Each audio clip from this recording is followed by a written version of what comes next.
Let me tell you something most people don't talk about before marriage. It's not love, it's not money, it's how you will raise your kids. And I say how you will raise your kids. And if you don't talk about it now, these are things you will argue about later. Even worse than sex or finance or whatever you can think of. Parenting is a big deal.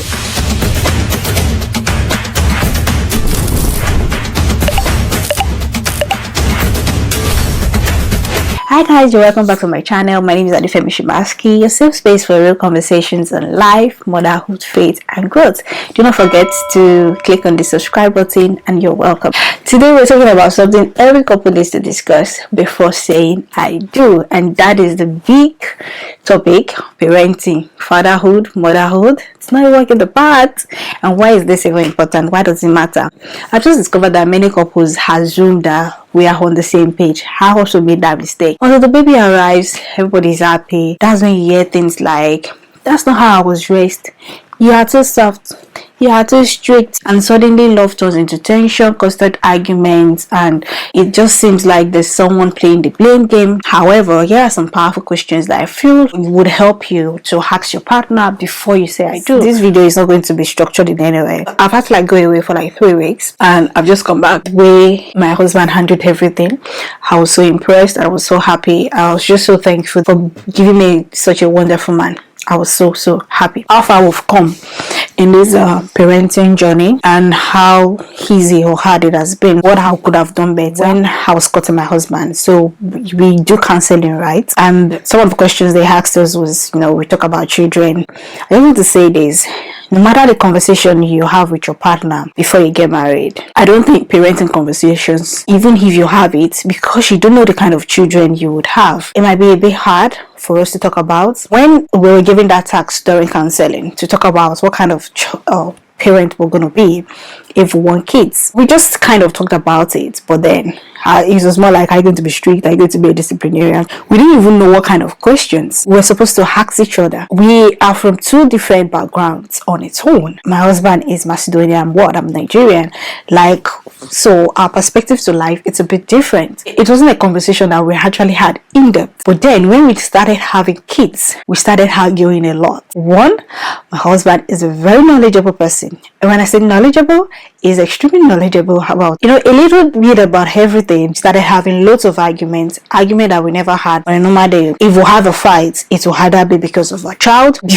Before we started having kids, we never had that issue. And I'm like, what's going on here? Talking about parenting before getting married is as important as when you talk about finances, when you talk about red flags or green flag or yellow flags, whatever flags you think the person falls in. But then the problem is, what kind of questions are we actually talking about? Because if you have not lived a life, it's actually hard for you to understand or know what to expect or how to deal or navigate with an issue. Both of us have never been parents before. We've seen people parent, but we have never lived that life. That is why I'm doing this video. I've created some questions that I feel like would help you. You have someone you plan to get married to, and you guys are at that stage, and you hope to have kids. Help you have the real and hard conversations. Avoid you having unnecessary arguments that would hurt your marriage at the long run. And one thing I've also understood is the first few years of you having a child are the hardest, and it's going to test your marriage. The high rates of divorce that we have nowadays are, between the early stages, 1 year, 2 years, 3 years. These are things that could be avoided. You need to understand that the first phase of you nurturing children is very tough, and it could affect your relationship, it could affect your marriage. But then these questions will help you at least prepare your mind. You navigate because you already have an idea. She has told you already the kind of person or the kind of parent she's going to be. You will not be surprised. I hope it helps someone. If you have any questions, feel free to drop in the comment section, and let's dive right into today's video. Values and parenting philosophy. You need to ask your partner, what are your values? What are your parenting philosophy? They might not know. This is a question that will give them something to think of. If I have a child today, what kind of values would I like to instill in my child? How do I want them to grow up? I've seen someone that says she tells her children, reminds them, no pushing, no pulling, no fighting. Those are the things that she thinks are important to inculcate or instill into the kids. So you need to ask your partner, What are your values? Because if your partner doesn't care, if he's a bit of a laid back person and you as someone that is very intentional, you want things to be done in a certain way, it will be hard for you guys to align when you start having kids, because it will be like the job of two people has now become the job of one person. If you guys can journal it down, write it down, so when things are going left, right and center, when you start having these kids, you can refer back to these values that you guys have agreed or said we are going to instill on our kids.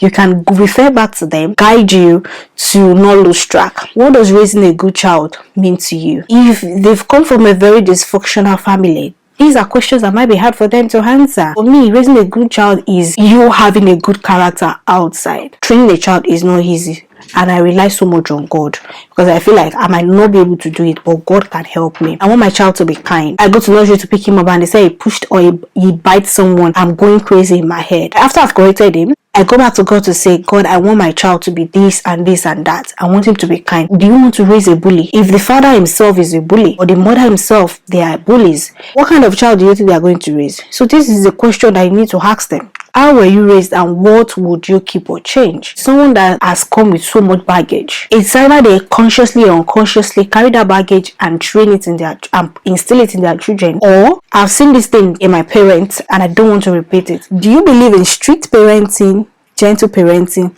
or a mix? Are you okay with spanking, smacking, or do you prefer non-physical discipline? So my partner and I would use us as an example. We are in the middle. We are kind of like a mix. We do gentle parenting sometimes, and sometimes everybody goes south. If a child needs to be spanked, there are times that my son does some terrible things that I try as much as possible to correct, to control my emotions, because as I said, I don't want to repeat the same way I was being brought up. Killing the child all the time for no reason when they don't even understand what they are doing. When it needs to be spanked so it doesn't repeat it, we do. And as it grows up, I know that we would come up with what finally works. But I hope that it will be a listening child. God will help me. Sparing the rod does not mean beating, like beat with cane. Sparing the rod is like you not correcting the child. That is you sparing the rod. Because if you are someone that you don't want your child to be spanked or smacked, and your partner keeps beating them, you think they are abusing them. So these are conversations you want to have. So you are not thinking or beefing your partner that they are abusive, even though that is not their intention. I'm more of, say, the firm one. I'm not the type that loses my emotions or get angry. If he needs to do something, he needs to do it. I'm not having conversations with him. I think that's an African background or African parenting style that I think I would keep. It helps you not to go crazy. Kids, they will make you mad. Anyway, so that's a question you want to ask your partner. You already know that this person, they are not strict. So don't start making them or pressurizing them to now become strict parents, because it will only affect your relationship. What role should discipline play in parenting? How are we going to discipline our children? Are we going to have like naughty corner? I don't have naughty corner in my house because my child is a very playful child. If you tell him naughty corner, he'll just be laughing at you. So me, anything I want to correct, immediately I just correct it on the spot. There's no time for naughty corner. If it's time for him to sleep, it's time for sleep. No phones when it comes to tantrums, lying, disrespect. How are we going to handle it? Are we going to be screaming? Are we going to be shouting? Because I have some people that they prefer to shout. While me, I'm not a shouting person. I don't have the energy. You see, I'm very slim. So if I start shouting, I'll have high blood pressure. You that you are the quiet type and you now see your partner, shouting all the time, losing their temper, you will be like, why are you like this? But then if you guys have already had a conversation, it prepares your mind. It's not changing the person, but it prepares your mind to know that, oh, that is how John handles his emotions. These questions are just like a guide.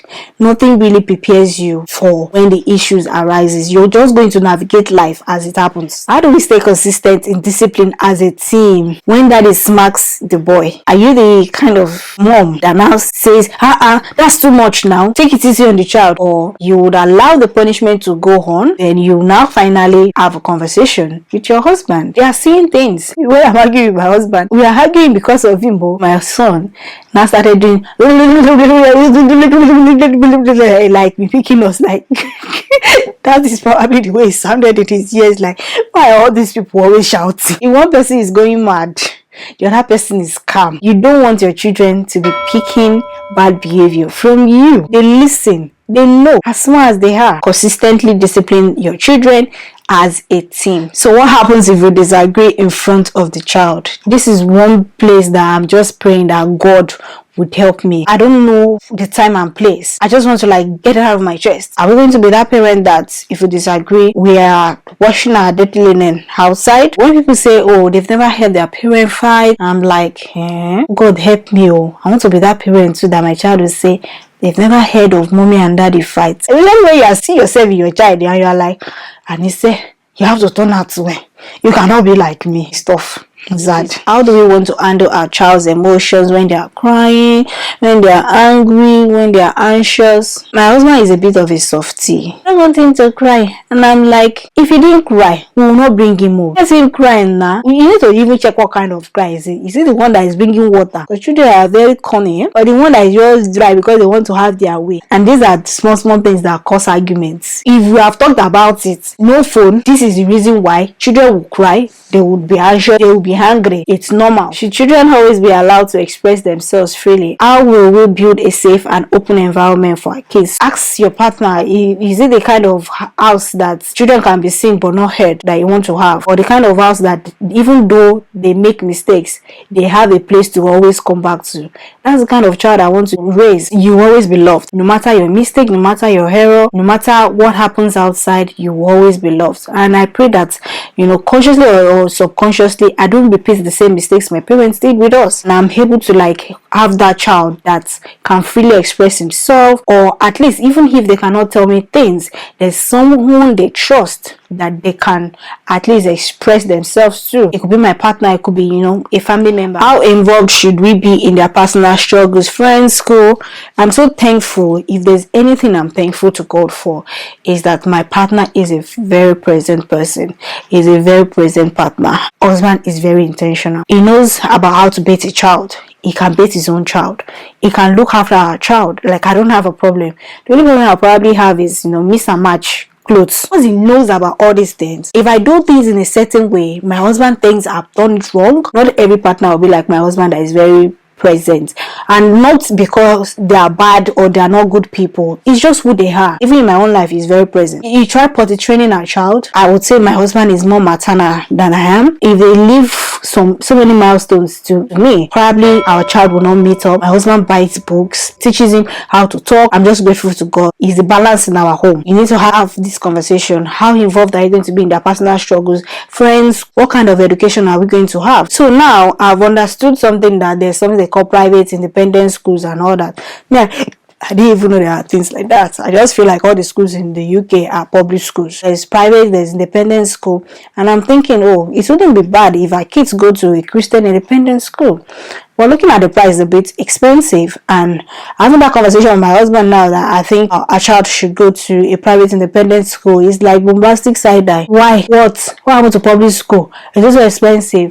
Well, if peradventure we've had this conversation that our kids are going to go to private schools, when we now finally having them, even looking at the price, it's not be an issue, because we already have that idea that this is how we're going to train our kids. If you are team public school and your husband is team private school, you people will clash, and you guys can come to a compromise. What are they doing during holidays? What kind of school trip are we going to expose them to? How important are academic achievements versus life skills? Some people don't believe in extracurricular activities because it's extra money, right? For me, I don't really mind, because we still turned out where we didn't even have the opportunity to go for any extracurricular. I would expose them to swimming classes, football. And me, I've always said football training, if it's on a Sunday, we're not compromising Jesus for football.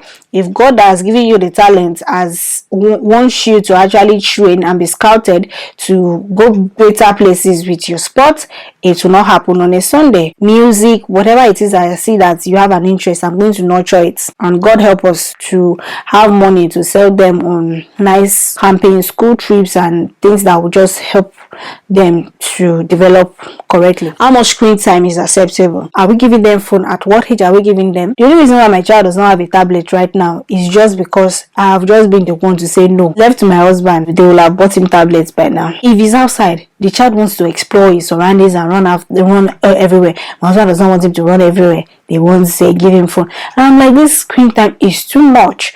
No, explain to him, no phones, it's bedtime. He's gonna cry. Yeah, let him cry, but then he will cry and sleep. That is how different we are when it comes to these things. So these are conversations that you people want to have with each other, so you are on the same page. No phones is no phones. Even when your husband or your partner feels like, oh, I think, oh, they've been good children, we should not compensate them with these phones. These are conversations you want to have first. If you're going to change any of these rules that you guys are agreed upon before now, what does success as a parent look like to you? Are you the kind of parent that wants your child to have all haze like you? I'm going to be that parent that I will celebrate your wins and your errors and give you room to improve. I'm not going to start criticizing you for something you're unable to do. I'll probably just channel that energy to something you're able to do, and pray all the time. Pray. Anything I was in my child, may I pray about it. I want my child to like books, go to uni, be educated. I don't want my child to be gay or bisexual. These are conversations that I'm having with God, that he will not be confused in this pervert world. He will not be abused as a child. He will not be bullied. He will not be a bully. Should we financially support them into adulthood? 100%. I will still embrace the African mentality, because I don't want a child that is 20 and they think life just revolves around mommy and daddy. I want independent kids. Thankfully, even my little boy is very independent. I want to encourage it. Are we going to share parenting responsibilities? I feel like with sharing parenting responsibilities or sharing anything in marriage, there should be a conversation, but I don't think there should be a sharing. Everybody should use their common sense. You can say that your partner is tired, you help them, you support them. It's not about whether it's daddy's duty to bathe the child, or it's mommy's duty to cook for the child, or is somebody's duty. You allow your child to starve when you see that they are hungry just because it's somebody else's duty. You guys are a team, you are partners. Parenting responsibility inclusive. Who has a final say where we can't agree? These are conversations you want to ask, but I don't think anybody has to have the final say where you don't agree. You guys are partners. It's not Lord versus servants. How do we balance work, parenting, and personal life? How do we protect them from online dangers? What are our religious and spiritual beliefs?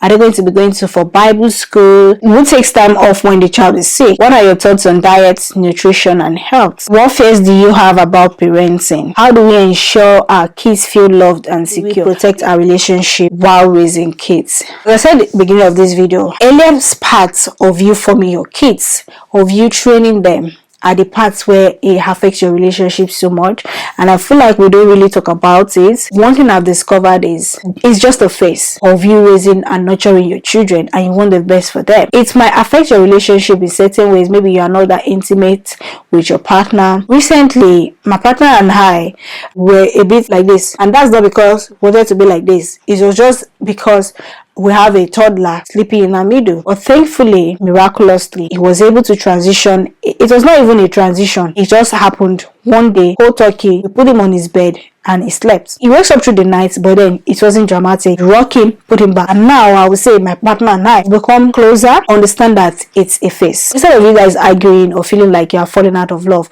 understand that this is just a stage where we are trying to give our children the best. These kids, they will grow up in no time. It's the way you people treat and nurture, take care of each other in that stage where things are not, that intimate like you would want it. That would matter when they leave. I think one of the reasons why marriages collapse at their later age is usually because of the way partners have treated each other while they are raising and nurturing these kids, forgetting the fact that these kids are going to fly away and live their lives. You're going to come back to that partner that you are maltreating. They will now tell you, I'm going to check out also. So yeah, we need to understand that it's a phase. And someone once said something that you can go back to everything in life. You can start college at a very later age, start making money at age 40. You can build a house at any age, any stage in your life. But one thing you can never take back or do all over again is how you train your child. If you miss it, you miss it. You can't undo it. If you create a pattern or an environment where your child doesn't feel loved, or they don't have the confidence to talk to you, you can't take it back. That stage where it's affecting your relationship with your partner, be patient and ask God to help you to be able to have that balance. Keep having these conversations with your partner, and I pray that God will help us to be better and beautiful parents, and we will not miss the chance to give our children the best as much as possible. Feel free to drop in the comment section if you've taken anything away from this video. This video might be slightly long, so I hope you stick around to the very end. You can just play it on the background, and I hope I've shared some value with you today. Write some of the questions out in the description so you can always refer back to it. You can save this video for later. If you found this video helpful, please do well to like, share with a friend. Do not forget to subscribe to this channel. I'll catch you guys in my next video. Bye for now. Stay blessed.